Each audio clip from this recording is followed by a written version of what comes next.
You've been visiting India since the 1990s. In your blog, Gates Notes, you've written around this time last year, I wrote a Gates Notes post that, that's what you say.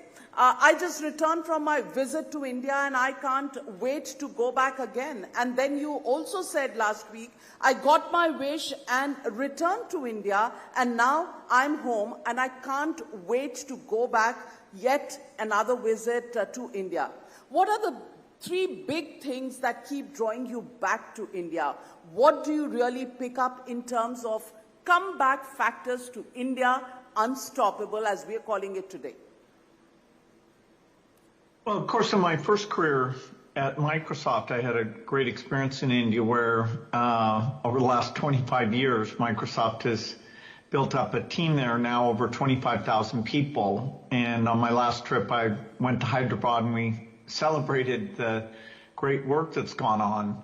More recently, in my foundation career, India is a key country for us. It's the country that we have the most on-the-ground activities and very deep partnership with many of the ministries at the union level and with several of the states, particularly UP, Bihar, and now Orissa, where I made my first visit just recently.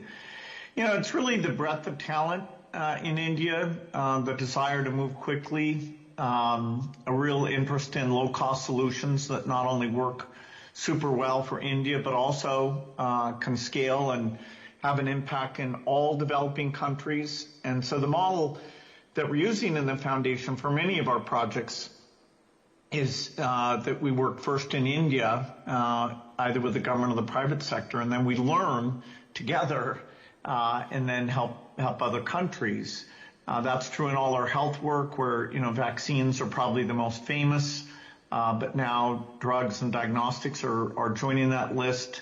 And then, of course, everything in the digital realm, where India pioneered starting with the identity system, but now more and more digital public infrastructure. And it was fantastic that India used the big G20 meeting to introduce other countries. And we've seen a lot of uptake. And so I sat down with the government. We talked about how we're helping other countries get on the same path that India's on. And then I saw some recent applications like pest control and educating farmers that were really very impressive. And, I think the platform is just going to keep getting richer and richer.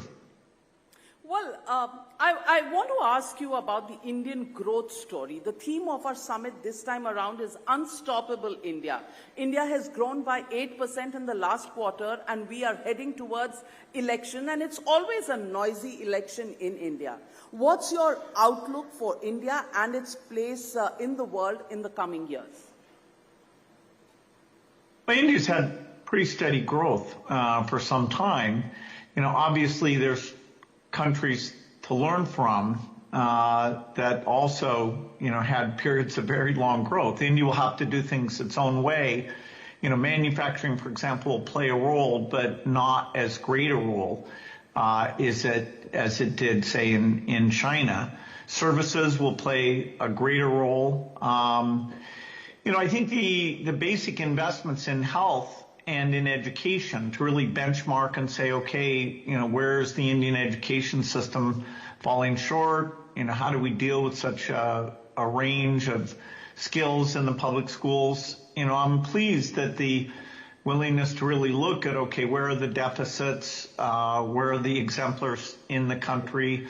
And here, technology is also going to be a very big tool, starting with the digital platform, but then also with AI. And, maintaining 8% or 7%, even 6% growth over decades is very hard to do. You have to streamline things, engage the private sector in the right way. But for India, it's that investment in youth and acknowledging, okay, where in nutrition do we still have more to do? Where in education do we still have more to do? And the people I'm working with in the government, have these goals in mind. So, our foundation ends up being a partner in helping the government achieve many of those goals, particularly in health, but also in agriculture and to some degree even in education.